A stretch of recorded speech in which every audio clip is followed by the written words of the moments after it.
Quarta, 1º de março. Verso para memorizar. Tenham cuidado e não se deixem dominar por qualquer tipo de avareza, porque a vida de uma pessoa não consiste na abundância dos bens que ela tem. Lucas 12, 15. Ananias e Safira. Era um momento emocionante para se tornar membro da igreja. Após o grande derramamento do Espírito Santo, no dia do Pentecostes, os apóstolos pregavam o evangelho com poder e milhares estavam se juntando à igreja. Tendo eles orado, tremeu o lugar onde estavam reunidos. Todos ficaram cheios do Espírito Santo e, com ousadia, anunciavam a palavra de Deus. Da multidão dos que creram, era um o coração e a alma. Ninguém considerava exclusivamente sua nenhuma das coisas que possuía. Tudo, porém, lhes era comum. Que privilégio Ananias e Safira tiveram!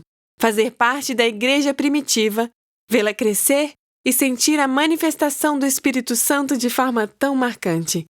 Não havia nenhum necessitado entre eles, porque os que possuíam terras ou casas, vendendo-as, traziam os valores correspondentes e os depositavam aos pés dos apóstolos. Então se distribuía a cada um conforme a sua necessidade. Foi nesse cenário que Ananias e Safira, obviamente impressionados com o que estava acontecendo e querendo fazer parte dessa comunidade, decidiram vender alguns bens e contribuir com os lucros para a igreja. Até aí, tudo bem. Ouça Atos 5, 1 a 11. Entretanto, certo homem chamado Ananias, com sua mulher Safira, vendeu uma propriedade, mas reteve uma parte do dinheiro, e Safira estava ciente disso. Levando o restante, depositou-o aos pés dos apóstolos. Então Pedro disse: Ananias, por que você permitiu que Satanás enchesse o seu coração para que você mentisse ao Espírito Santo, retendo parte do valor do campo? Não é verdade que, conservando a propriedade, seria sua, e depois de vendida o dinheiro não estaria em seu poder? Por que você decidiu fazer uma coisa dessas? Você não mentiu para os homens, mas para Deus. Ouvindo estas palavras, Ananias caiu morto, e sobreveio grande temor a todos os que souberam do que tinha acontecido.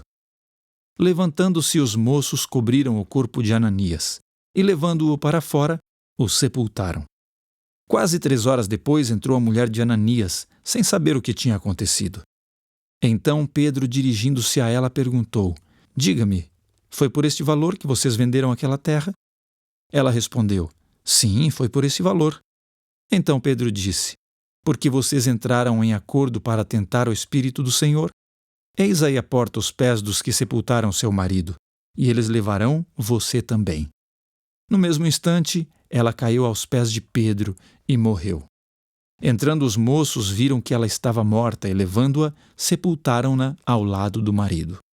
E sobreveio grande temor a toda a igreja e a todos aqueles que ouviram falar destes acontecimentos. Pergunta 5. O que você acha que foi pior?